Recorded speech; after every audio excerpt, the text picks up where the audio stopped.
Hello दोस्तों, the त्रिशूल study में आप सभी का स्वागत है। दोस्तों, आज के इस क्लास में हम राजनीति विज्ञान का अन्य सामाजिक विज्ञानों से संबंध का अध्ययन करेंगे और यह विभिन्न प्रतियोगी परीक्षाओं के साथ साथ बीए सेकेंड सेमेस्टर के सिलेबस के अनुसार निर्धारित है।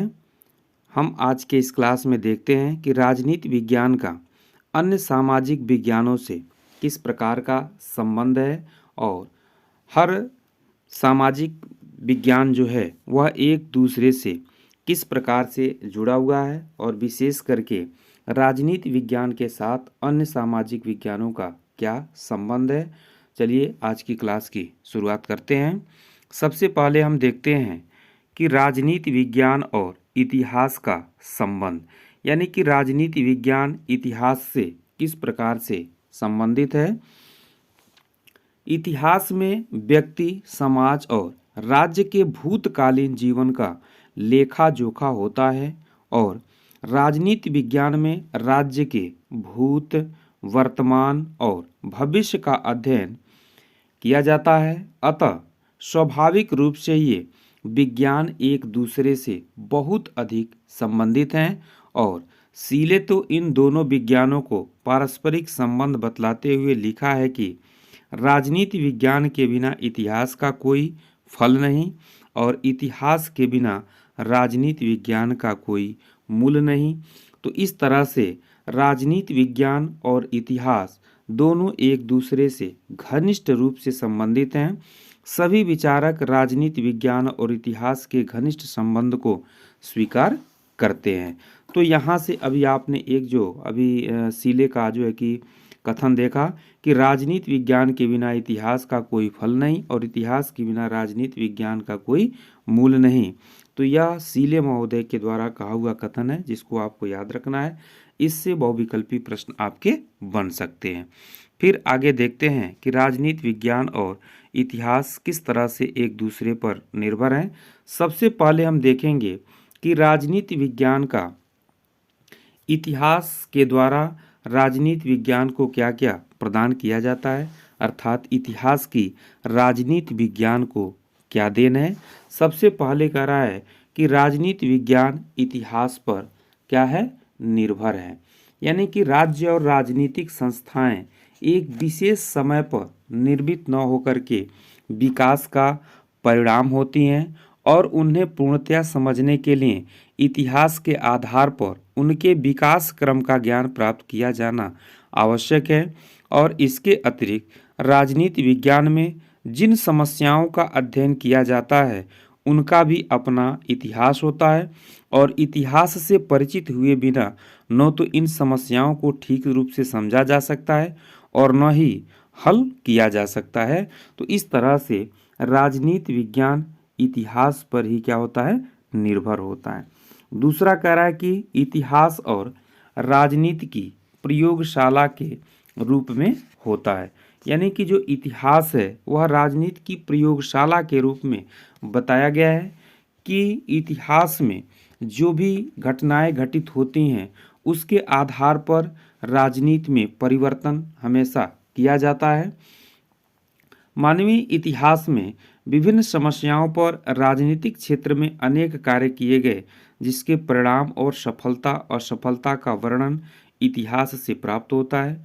राजनीतिक क्षेत्र के जो भी भूतकालीन कार्य हैं वह एक प्रयोग के समान ही होते हैं और ये भूतकालीन जो प्रयोग हैं भविष्य के लिए पथ प्रदर्शन का कार्य करते हैं, यानी कि भविष्य में या फिर जो है कि हम इतिहास में पढ़ते हैं कि कौन सी घटना हुई और कौन सी घटना के पीछे क्या कारण थी और उसके आधार पर हम वर्तमान में भी उसका ध्यान रखते हुए राजनीति के क्षेत्र में कार्य करते हैं। तो इस तरह से इतिहास जो है वह राजनीति की प्रयोगशाला के रूप में दर्शाया गया है। धर्मनिरपेक्ष राज्य तथा संघात्मक शासन होते हुए भी जो शक्तिशाली केंद्र की व्यवस्था होती है वह विशेष रूप से भारतीय संविधान की एक विशेषता रही है और यह विशेष रूप से भारत के इतिहास को देखते हुए अपनाया गया है। इसके बाद से अगला जो इतिहास की राजनीति विज्ञान को देन है वह है इतिहास भूत और वर्तमान के बीच की क्या होता है, कड़ी होता है। यानी कि इतिहास के द्वारा हम जो भविष्य में घटनाएं घटित होने वाली हैं या फिर जो है कि भूतकाल में जो घटनाएं घटित हुई हैं उनसे हम अनेक प्रकार के सीख लेते हैं और इस प्रकार से इतिहास का अध्ययन हमसे ऐतिहासिक चेतना उत्पन्न करता है। वह हमारे विचारों और ज्ञान के क्षितिज को विस्तृत बनाता है तथा भूत एवं वर्तमान के बीच कड़ी का कार्य करता है। इतिहास एक ऐसा सूत्र है जो उन घटनाओं के बीच संबंध स्थापित करता है जो एक दूसरे से पृथक जान पड़ती हैं। अतः प्रत्येक विद्वान के लिए, चाहे वह राजनीति से संबंध रखता हो अथवा अर्थशास्त्र से, अन्य किसी शास्त्र से या फिर इतिहास से, इन सभी का ज्ञान रखना बहुत ही क्या होता है, आवश्यक होता है। तो इस तरह से इतिहास के द्वारा राजनीति विज्ञान को अनेक प्रकार की सहायताएं प्रदान की जाती है। इस तरह से इतिहास और राजनीति विज्ञान एक दूसरे से क्या है, संबंधित हैं। फिर आगे देखते हैं कि राजनीति विज्ञान की इतिहास को देन, यानी कि राजनीति विज्ञान के द्वारा इतिहास को क्या क्या प्रदान किया जाता है। सबसे पहले है कि इतिहास को अध्ययन सामग्री प्रदान करना, यानी कि इतिहास संपूर्ण भूतकालीन जीवन का विवरण होते हुए भी इसमें प्रमुख रूप से मानव की राजनीतिक गतिविधियों का भी अध्ययन किया जाता है। भारत के इतिहास में से यदि हम अशोक, चंद्रगुप्त, बाबर, अकबर, शाहजहां, जहांगीर, नूरजहां, औरंगजेब जैसे इतिहासकारों में से यदि हम अध्ययन करें तो इनकी राजनीतिक कार्यों और उपलब्धियों को निकाल दें तो उसमें कुछ भी नहीं रह जाता है। तो इस तरह से हम कह सकते हैं कि इतिहास को जो अध्ययन की सामग्री है वह विशेष रूप से राजनीति जो है कि विज्ञान के द्वारा प्रदान की जाती है। इसके बाद से अगला जो राजनीति विज्ञान की इतिहास को देन है वह है ऐतिहासिक घटनाएं राजनीतिक विचारधारा के क्या होते हैं, परिणाम होते हैं। देख रहे होंगे आप। इतिहास पर राजनीति के प्रभाव का एक रूप यह भी है कि राजनीतिक विचारधाराएं ऐतिहासिक जो घटनाएं होती हैं उनको जन्म देती हैं। रूसो और मॉन्टेस्क्यू के विचारों का फ्रांस की राज्य क्रांति पर तथा कार्ल मार्क्स के विचारों का सोवियत रूस की क्रांति पर विशेष रूप से प्रभाव पड़ा और स्वतंत्रता, समानता और सामाजिक न्याय जैसे राजनीतिक विचारों ने भूतकाल में ऐतिहासिक घटनाओं को प्रभावित किया और आज भी ऐसा कर रहे हैं। तो इस तरह से ऐतिहासिक जो घटनाएं हैं वह राजनीतिक विचारधारा के क्या होते हैं, परिणाम होते हैं। इस प्रकार से अगला जो है राजनीति विज्ञान की इतिहास को देन वह है बीती हुई राजनीति का नाम ही क्या रखा गया है, इतिहास रखा गया है। यानी कि जो राजनीति बीत चुकी है, यानी कि जो इतिहास व्यतीत हो चुका है उसी का नाम क्या रखा गया, इतिहास रखा गया है। यानी कि राजनीति के अध्ययन के लिए इतिहास उपयोगी है। उसी प्रकार से इतिहास भी अपनी अधिकांश सामग्री के लिए राजनीति विज्ञान पर निर्भर रहता है। कुछ विद्वानों ने तो यहाँ तक कह दिया है कि जो राजनीति है उसका नाम ही इतिहास रखा गया है, यानी कि जो व्यतीत हो गई है। सीले महोदय के द्वारा कहा गया है कि इतिहास की शिक्षा के आधार पर राजनीति संस्थाओं के स्वरूप को सुधारने या परिष्कृत करने का जो प्रयास किया जाना चाहिए वह यह है कि इतिहास से यदि राजनीतिक घटनाओं को निकाल दिया जाए तो वह केवल साहित्य जगत की वस्तु बन करके रह जाता है। तो इस प्रकार से यानी कि जो बीती हुई राजनीति है वह राजनीति का नाम ही क्या रखा गया है, इतिहास रखा गया है।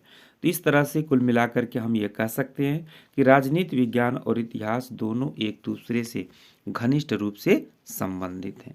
इसके बाद राजनीति विज्ञान और अर्थशास्त्र का हम संबंध देखेंगे कि राजनीति विज्ञान और अर्थशास्त्र का आपस में किस प्रकार का संबंध है।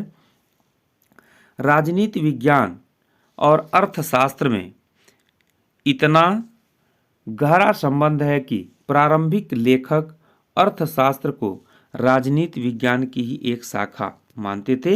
यानी कि प्राचीन में कह रहा है कि प्रारंभिक लेखक जो होते थे अर्थशास्त्र को राजनीति विज्ञान की ही एक शाखा मानते थे।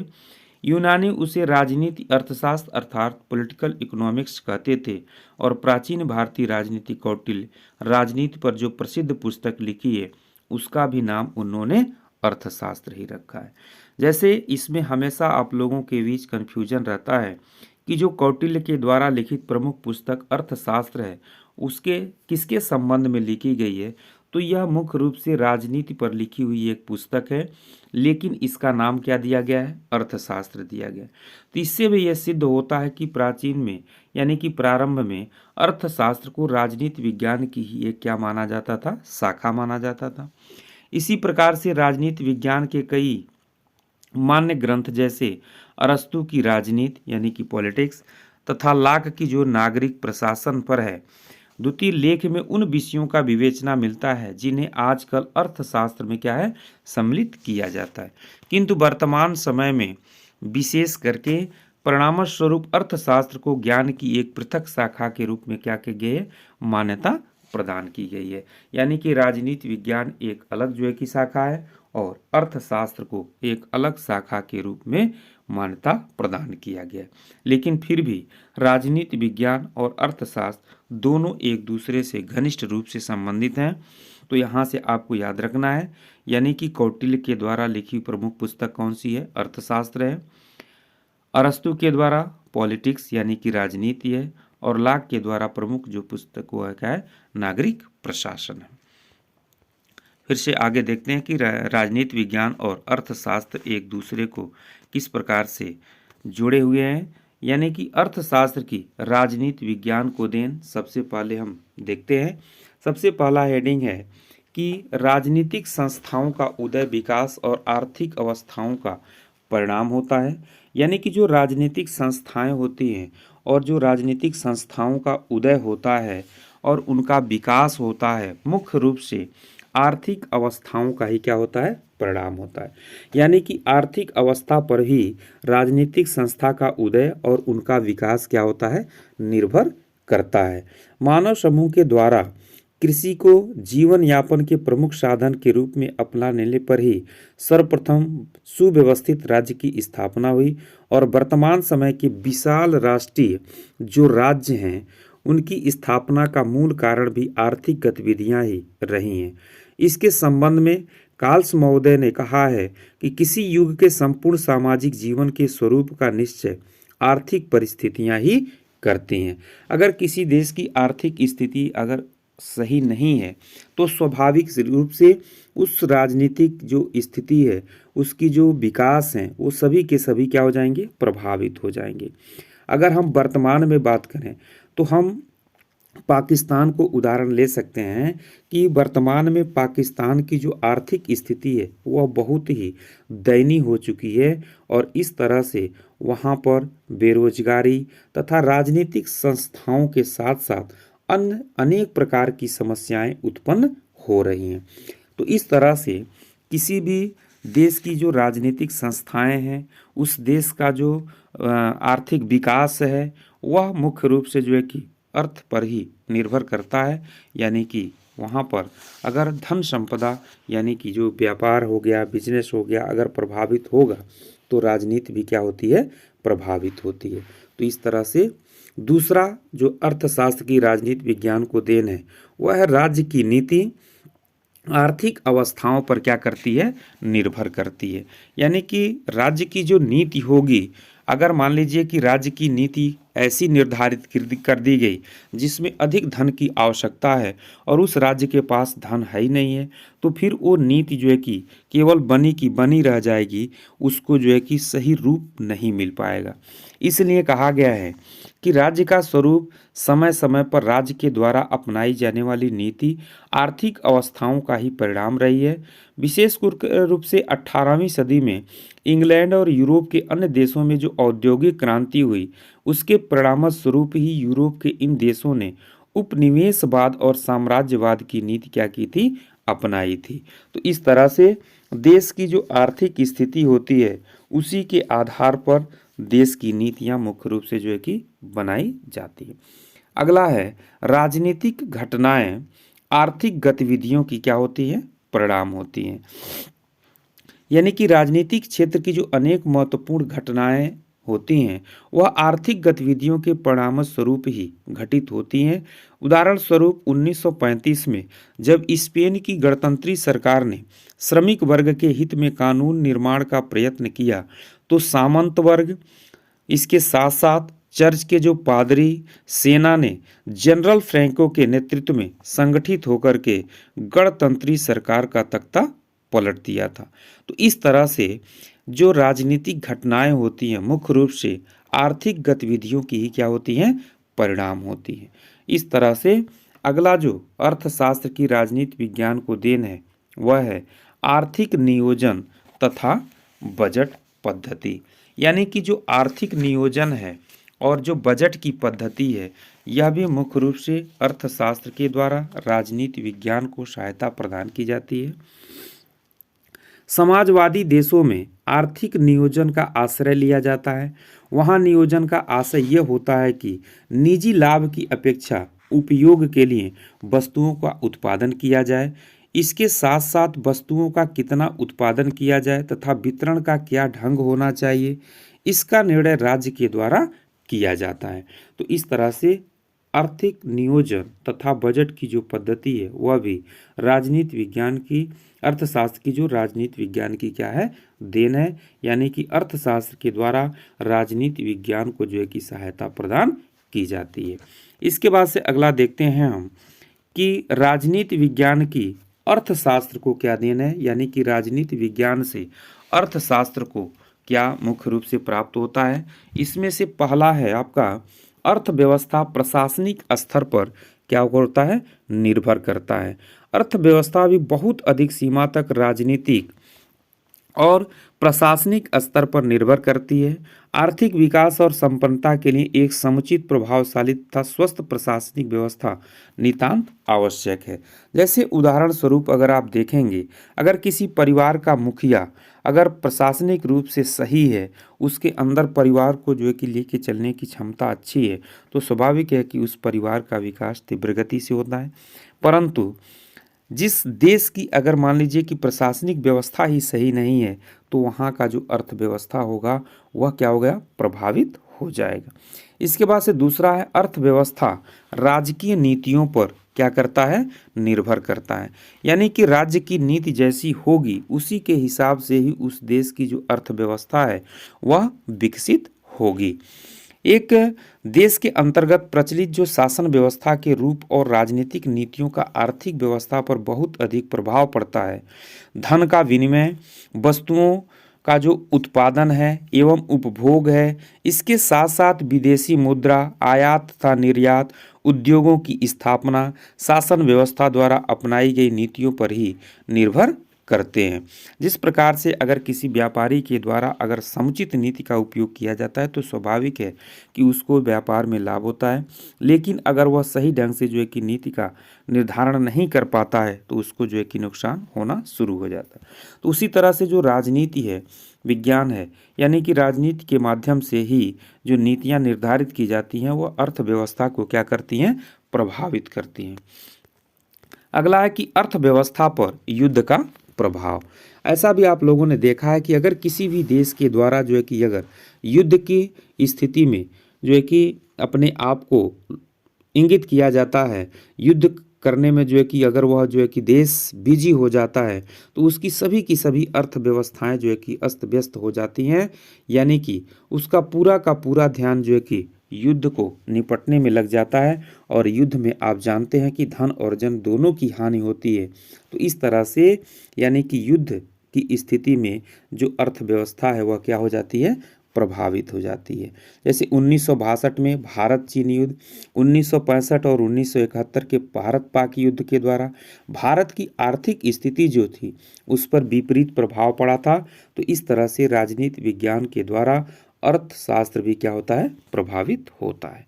इसके बाद से हम देखते हैं कि राजनीति विज्ञान और मनोविज्ञान के बीच आपस में क्या संबंध है। जिस तरह से अभी आपने देखा राजनीति विज्ञान और इतिहास, राजनीति विज्ञान और अर्थशास्त्र, ठीक उसी प्रकार से राजनीति विज्ञान और मनोविज्ञान का भी एक दूसरे से घनिष्ठ संबंध है। वह कह रहा है कि मानव शरीर का सबसे अधिक महत्वपूर्ण अंग क्या होता है? मस्तिष्क होता है। और मानसिक जीवन से अलग मानवीय जीवन वस्तुतः कुछ भी नहीं। मनोविज्ञान जीवन के इसी महत्वपूर्ण अंग का अध्ययन करता है और इसमें मुख्य रूप से विचार, भावनाएं, स्मृतियों, प्रवृत्तियां, कल्पनाएं, आवेग आदि ये सब बातें सम्मिलित हैं, जिनके आधार पर व्यक्ति क्या होता है? क्रियाशील होता है। तो इस तरह से यानी कि जो ये मनोविज्ञान है, यानी कि व्यक्तियों के विचार, भावना, स्मृति, प्रवृत्ति और कल्पना जो होता है वह कहीं न कहीं इस राजनीति विज्ञान को क्या करता है? प्रभावित करता है। या फिर कह सकते हैं कि राजनीति विज्ञान और मनोविज्ञान दोनों एक दूसरे से घनिष्ठ रूप से संबंधित हैं। इसको भी हम देखते हैं कि मनोविज्ञान का राजनीति विज्ञान को क्या देन है, यानी कि मनोविज्ञान किस तरह से राजनीति विज्ञान को प्रभावित करता है। सबसे पहले है कि राजनीति की मनोविज्ञान पर क्या है? निर्भरता है। व्यक्तियों से ही राज्य का चूंकि निर्माण होता है और व्यक्तियों के राजनीतिक कार्य इनकी मानसिक गतिविधियों से ही प्रेरित होती है। यानी कि व्यक्ति की जो मानसिक दशाएं हैं उसके द्वारा ही राजनीति जो है कि प्रभावित होती है। यानी कि उस देश की, उस राज्य की लोगों की जो विचार होंगे, जो भावनाएं होंगी, जो उनकी जो है कि कल्पना होगी, उसी के आधार पर उस राज्य का क्या होगा? विकास होगा। राजनीति की मनोविज्ञान पर निर्भरता का प्रमाण यह है कि व्यवहार के अंतर्गत राजनीतिक क्षेत्र में केवल वही व्यक्ति सफल हो पाते हैं जिन्होंने अपने देशवासियों के मन मस्तिष्क को भली भांति समझ लिया हो। यानी कि लोगों के भावनाओं के हिसाब से अगर वो काम करते हैं तो स्वाभाविक है कि वो राजनीतिक क्षेत्र में सफल होते हैं। जैसे भारत में उदाहरण स्वरूप महात्मा गांधी हैं, अफगानिस्तान में अगर देखेंगे अमानुल्लाह खां हैं, जर्मनी में देखेंगे तो हिटलर हैं। ऐसे व्यक्तियों के प्रमुख उदाहरण हैं जो उस देश के लोगों के मनोदशाओं को देख करके राजनीतिक क्षेत्र में कार्य करते थे और राजनीतिक क्षेत्र में इन व्यक्तियों को अधिक से अधिक सफलता भी प्राप्त हुई थी।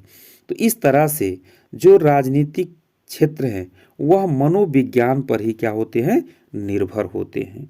तो इस तरह से दूसरा मनोविज्ञान की राजनीति विज्ञान को देन है कि क्रांति से सुरक्षा के लिए मनोवैज्ञानिक ज्ञान क्या है? आवश्यक है। यदि राजनीतिक मनोविज्ञान का यथोचित रूप से उपयोग करें तो ये क्रांतियों जैसे कि अनेक विपत्तियों से स्वयं को सुरक्षित रख सकते हैं। अगर हम किसी भी व्यक्ति के यानी कि मन को पढ़ सकें तो हम क्रांति से सुरक्षा भी पा सकते हैं।